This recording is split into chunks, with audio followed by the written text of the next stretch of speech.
Before I say anything about a show, I will give its current rating and a number of episodes seen. If you want to know more about my rating system, look in the video description. If you want to avoid any potential spoilers for the first 3 episodes of a given show, then I have a list of shows, titles, and ratings in the description. I am first going to cover the simulcasted shows on Crunchyroll that I watched, then I'll move on to Funimation's offerings.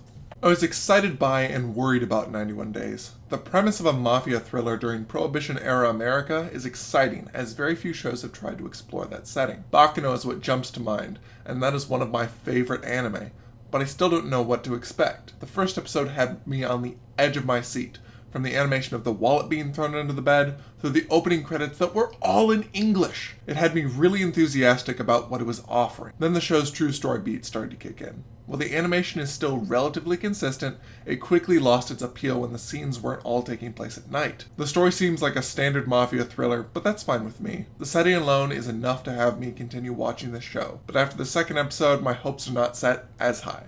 Alderman of the Sky truly surprised me. I was expecting a substandard adventure story, but I'm getting a touching character-driven narrative intertwined with a sprinkle of fantasy and military drama. The show doesn't hold your hand when moving through its world, and I found myself a bit lost at times, but everything from the little sprites to the conflict between the two nations appears to be just cliched enough that it doesn't feel overwhelming. The animation can be breathtaking in certain instances, and the creative use of lighting so far has been excellent. I have high hopes for the show, and I just hope it manages to keep this up. Cute girls in Scooby gear. What else could you want? Truthfully, the art for this show is what drew me in. The bright expressive colors, the level of detail, and the character designs that didn't look generic had me intrigued right away. So far, the show has been a breath of fresh air. It is lighthearted and just makes your soul feel warm. It also appears to be willing to dish out real scuba diving information, so good stuff all around. The main character's general reluctance and abashed nature could become problematic later on, but I have faith that this show will use it for character growth rather than a stagnant character trait. I want this to be good, and at its core, it's still Berserk. My only hope is that it will get more people to read the manga. The animation can be painful to watch at times, but the underlying core is still there. I'm mixed on this, but I would recommend reading the manga for any who are new to the series, or just watch the movies. While those had frequent 3D animation, they at least broke it up with some nice 2D. This show is trying to push artistic boundaries, and I appreciate that. Sadly, the final product is just not worth your time. Oh boy, another sports anime, and I sincerely mean that. I am a huge sports anime fan. From Croco's Basketball to Ace of the Diamond, I love me some sports anime. Lucky for me, Days is exactly what it looks like. An experienced boy gets into playing soccer in high school and betters himself through sheer force of will. While other sports shows have their moments of the team coming together, Days appears to be building its narrative on that base. The whole point of the show seems to be, see how fun it is to be on a team? Isn't it great everyone betters themselves? Having done recreational sports up through high school, it's a feeling I can relate to even if it's exaggerated in this instance. I'm really having a good time with Days, and even though it's predictable, it's executed well, and it makes you feel good about being alive. It's bigger, it's badder, and with even more character development this time. Looks to be another raucous food adventure, and I can't wait to see more. It isn't predictable, and the base story could actually be intriguing, but the whole world feels very mysterious and not in a good way.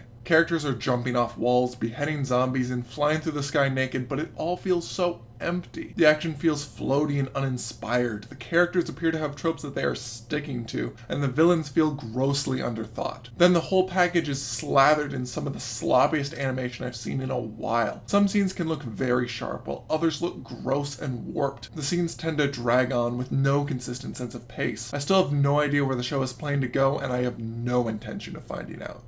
The first episode wasn't that great. The intro fight was super intriguing but didn't mean much. The rest of the episode had me sick of the comedy pretty quickly, as most of it seemed to center on Mob's master, who I truly dislike. It ended with an anticlimactic fight and a bit of a funny gaffe related to the dead biker gang, although the entire episode kept up a relatively fast pace and continued to pull off fun and intriguing animation. To be honest, I wasn't sold until I saw the second episode. It pulls out all the stops with a powerful sense of pace and a great sense of humor. You're seeing more of Mob's character and a powerful message that many struggle with, about where one finds purpose in life. I was loving it. Then the ending had me sold on the show 100%. When Mob asked to join the fitness club, I knew one was in the driver's seat, and I was along for a great ride. New Game. While it has an exciting title, New Game does not appear to want to excite the viewer to any degree. That isn't to say it's bad, it's a show about working in a game company, and that could be quite interesting. But the show spends most of its time showing us how cute the girls working there are, rather than exploring what working at a game company entails. The pace is slow, which could be nice for a casual watch, but overall I find the show lacking. Possibly because its structure is related to Shirobako, which is not fair to New Game because they are very different shows, but it leaves me longing for some deeper character interactions. The strongest parts of the show are when we see our main character learning about her job and working to improve herself. The other interactions feel hollow in comparison, as they mostly revolve around cheap physical gags or lean a little too hard on set character archetypes. It's still relatively entertaining, so it's one I plan to keep an eye on. It's bad. I know it's bad, but man, that is some high quality fan service. The animation is straining way too hard to be high quality, leading to many of the shots that aren't comprised of stills to look pretty awful. There's a lot of panning around and crowd shots that are pretty bland. Every character I've seen before and I've seen it done better. Just look at Alderman of the Sky for good character interactions when dealing with cliché models. The show feels like it's struggling against itself to tell a compelling narrative, but at the same time to look its best so that characters can look as attractive as possible. Although it's an A1 Pictures show, so sadly that's par for the course these days. I might keep up with it, but if I forget it, I don't foresee any real loss. I was a little worried about Orange. From the subpar promos to the boring description of a letter from the future, I did not have high hopes. Then I actually watched the show in action, and I knew after the OP that this show was going to be powerful. The character interaction through expressive animation is a joy to watch, and while some animation can feel a bit stuttery, overall it succeeds in expressing dynamic character movement. The letter could have been a snooze, but the way it's been slowly unveiled, even setting up the future death of a character, has been very intriguing. The flashes forward to future versions of the characters at the end of episodes is a trend I hope continues, as it allows for a B-plot of sorts to form and further inform us of the characters' interactions in high school, such as finding out that our main character ends up marrying the other guy friend who loved her all along. It adds a dramatic weight to the high school interactions because we can see the no-win scenario down the road. At the same time, we are unsure of the potential future. Oh crap! I forgot to mention my favorite aspect of the show, or at least one of. The Foley. The Foley, or the sound work, caught me off guard right after the OP ended. Just listen to this clip. 10時からだって言ってたわよ。そうそう。だから今日は午後から少し余裕あると思うよ。それじゃお願いね。あ、死んだ。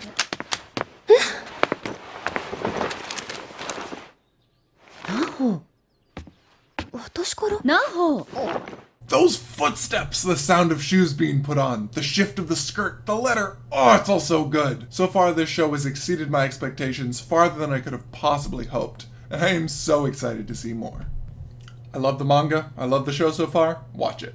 I want to like Sweetness and Lightning. I've heard people who read the manga sing its praises, and the first episode was honestly a 10 out of 10 in my book. But the show has fallen flat on its face. After the second episode got underway, I knew exactly where the show was going, and I cringed because that was not something I could continue to watch. Every episode oozes potential and has some moments that should be powerful but fall flat. It could be the delivery or the awkward pace of the show, but I can't help but feel the story was better in its original form. I can imagine powerful panels and a good pace when being read, but the anime adaptation has left me wanting. I can wholeheartedly recommend the first episode, as it is genuinely gripping through and through. But past that, I would say give it a pass. I say go watch Usagi Drop if you want to see a good father-daughter show.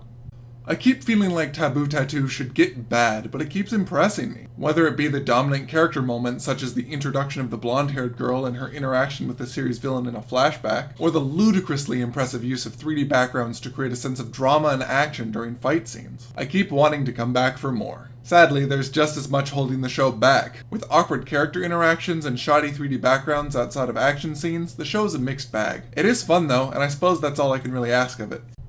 A show about an allegedly straight dude who loves reading gay porn novels and interacting with his online community?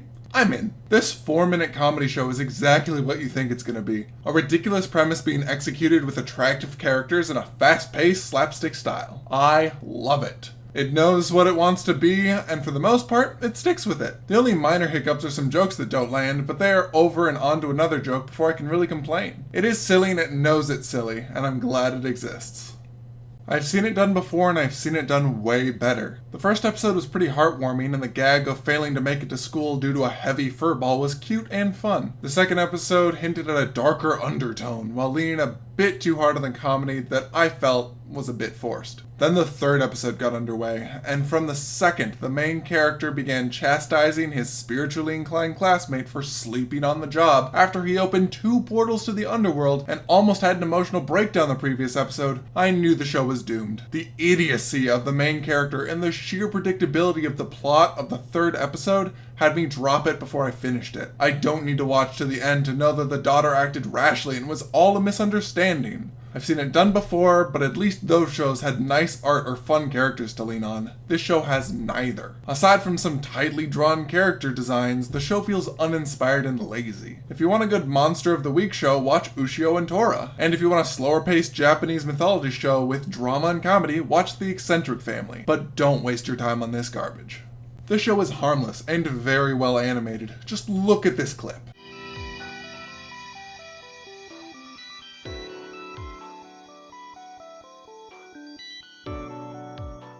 Dang, that's impressive. It's a show about a cute girl, and from the opening, I know it's going to be a show about cute girls, but there will never be much substance. It might try and hit some heavier notes down the road, but I don't foresee anything groundbreaking happening. If you want it for the eye candy, go right ahead. I don't even know why I watched the first episode of this show. Normally, when I see outfits that ridiculous, or a blatant fan service scene in the first few seconds, I would drop that show faster than a squirrel forgets its nuts. But I watched the entire first episode. Then I was intrigued enough by the premise to watch the second episode, and man am I glad I did. This show is far better than it deserves to be. When I saw the show had a male pilot with other female pilots in skimpy outfits, I was thinking I would be getting more Infinite Stratos, where the male lead frequently finds himself in sexual situations with other girls and a whole lot of PG awkward sexual tension ensues. What I ended up getting is a show about girls discovering the joys of sexuality and the difficulties of polyamory, with a dose of interpersonal and end-of-the-world drama thrown in the mix. It's a blast to watch, and while the censorship wasn't so much a problem in the first 2 episodes, it took away from the drama of the third. If the show continues to be great, I'm honestly planning on buying the DVD to watch it uncensored to get the full experience. The characters, while a bit standard, feel unique in their own right, and the world feels dramatic and interesting. The more we learn about the history behind the weapons being used and the threat the characters face, the better the show becomes. I'm exceptionally excited to continue watching this show, and if you're comfortable with open expressions of sexuality to further character development, I recommend you join me. Now into Funimation's offerings. I didn't exactly know what to expect from Cheer Boys, other than some interesting cheer animation. And while the cheer animation is nice in some areas, the animation overall feels quite stiff. The show's trying to go for a pretty boy design while maintaining a more dramatic narrative that is held up with some comedic character interactions. I am most interested in how the show chooses to progress. I can tell by the intro and outro the show plans to have quite a few more characters on display. And so far the show looks to be trying to develop each character to some degree. I'm worried that the characters will get some development and then be forgotten about. But for now the show's doing a pretty good job of balancing the current cast. It is a premise that I haven't seen explored before in this way, with male characters doing something generally perceived to be feminine, while the main driving force of the show is the struggle for personal betterment. It has been setting up some good character threads, but I'm not sure it can execute them all. Either way, it's nice to see something new being explored. I really enjoyed Barakamon, but Handa-kun appears to only have its main character in common. The art style and the comedic style have changed quite a bit, so that the show's driving force closely resembles the fantastic Haven't You Heard I'm Sakamoto. But where that show's dedication to over-the-top crazy antics and heartfelt character drama made it shine, Handa-kun feels like it's not trying nearly as hard. The show gave me a few laughs, but if I want to enjoy this premise again, I'll rewatch Sakamoto.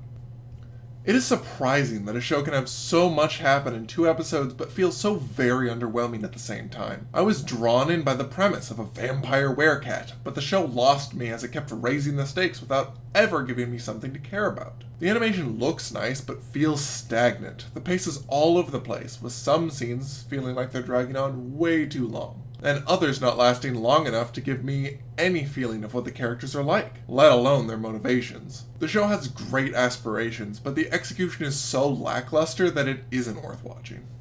I was honestly taken aback by this show. I expected vapid characters, crazy hijinks, and cheap animation. What I got was some surprisingly interesting characters, ludicrous hijinks, and some top-tier animation. The story's about as deep as you think it's going to be. The main character wants to be an idol and inspires or threatens others into joining her. What's so fun about it all is how it moves at a breakneck pace without ever feeling truly rushed. I got excited for the characters to do well and happy when I saw them developing. I was also pleasantly surprised by the quality of the singing and dancing animation, as well as how good the CG was at not feeling intrusive. I wasn't planning on it, but I think I'll keep up with Love Live Sunshine to see where it goes in the future.